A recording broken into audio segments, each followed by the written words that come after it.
এই অচল অবস্থা দূর করার জন্য অবিলম্বে দুদকে বর্তমান আইনে নতুন কমিশনারদের নিয়োগ দেওয়ার চিন্তা আমাদের সরকারের কারো মধ্যে রয়েছে, চিন্তা রয়েছে।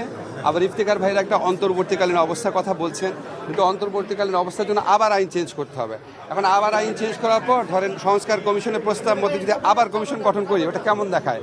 ধরেন অন্তর্বর্তীকালীন ব্যবস্থা হিসাবে 3 মাস 6 মাসের জন্য নতুন কমিশনার নিয়োগ দিলাম, এখন ওনাদের প্রস্তাবিত আইন অনুযায়ী আবার ওনাদেরকে বাদ দিয়ে আবার নিয়ে দিলাম। এটা তো আসলে এত সহজ সরল না। ওনারা অনেক মহৎ উদ্দেশ্য নিয়ে জিনিসটা বলেছেন, কিন্তু কোনটা দুর্নীতি বিরোধী লড়াই পরিচালনার জন্য, দুর্নীতি বিরোধী কার্যক্রম পরিচালনার জন্য কোনটা সর্বোত্তম পন্থা, সেটা বিচার বিবেচনা করে আমরা সিদ্ধান্ত নিই। আমি তো বললাম যে ওগুলি চিন্তা ভাবনা করে দ্রুতই সিদ্ধান্ত নেওয়া হবে। হ্যাঁ, সংস্কার কমিশন প্রতিবেদন না দিলে আপনাদের একটা জিনিস জানিয়ে দেই, যেমন ধরেন আমি বলি বিচার বিভাগীয় সংস্কার কমিশন যে আছে তারা তো এখনও প্রতিবেদন দেয় নাই, কিন্তু আমি যখন তাদের সাথে দেখা করে বললাম দেখেন উচ্চ আদালতে বিচারক নিয়োগের জন্য আমরা তো একটা আইন হোক, আপনারা কি আমাদের আইনটা কি করে দিতে পারেন কিনা, তখন ওনারা ওই কমিশনের রিপোর্ট ছাড়াই আমাদেরকে আইনটা করে দিয়েছে, ওনারাই করে দিয়েছে। আবার আমাদের মাননীয় চিফ জাস্টিস উনিও একটা আইন করে দিয়েছে, যে দুইটা অবলম্বনে আমরা একটা আইন করছি।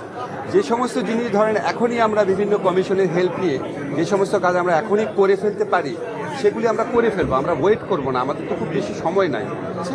পরে অচল হয়ে গেছে স্যার দুদকের ব্যাপারটা ভাই আমি আপনাকে বলি, দুদকের ব্যাপারটা আমি দেখছি না। হ্যাঁ, এখন আমাদের সরকারের তো গোপনীয়তার নীতি আছে, যেই উপদেষ্টা দিচ্ছে ওনার নাম আমি বলতে অ্যালাউড না এখানে, আমি দেখছি না, বা যারা দেখছে বা যিনি দেখছেন ওনারা এই ব্যাপারে মানে খুব কনসিয়াস আছেন।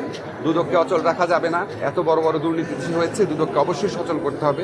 তবে আপনাকে একটা জিনিস জানিয়ে দিই, আপনারা কিন্তু এই সাংবাদিক হিসেবে খোঁজটা রেখেন যে আপনার যে সাবেক যে কমিশনাররা ছিল ওনারা কিন্তু পদত্যাগের আগে বেশ কিছু তদন্ত কাজ শুরুর অনুমোদন দিয়ে গেছেন, প্রায় শতাধিক, এর মধ্যে 200-র মতো। হ্যাঁ, অনেক বড় বড় মন্ত্রীর বিরুদ্ধেও ওনারা তদন্তের অনুমোদন দিয়ে গেছেন। আপনাদের সাংবাদিকদের কাছে আমার অনুরোধ যে এই যে তদন্তের অনুমোদন দিয়ে গেছেন, এই অনুমোদন পাওয়ার পর দুদক কি কাজ করছে, কারণ আমার দেশের সম্পদ হাজার হাজার লক্ষ কোটি টাকার সম্পদ লুট হয়েছে, এটার বিরুদ্ধে দুদক কি তদন্ত করেছে, যে সমস্ত ক্ষেত্রে অনুমোদন পাওয়া গেছে, আপনারা প্লিজ, আপনারা সমাজের দর্পণ, এখন একটা মুক্ত সময় পেয়েছেন, এই ব্যাপারে আপনারা অনুসন্ধান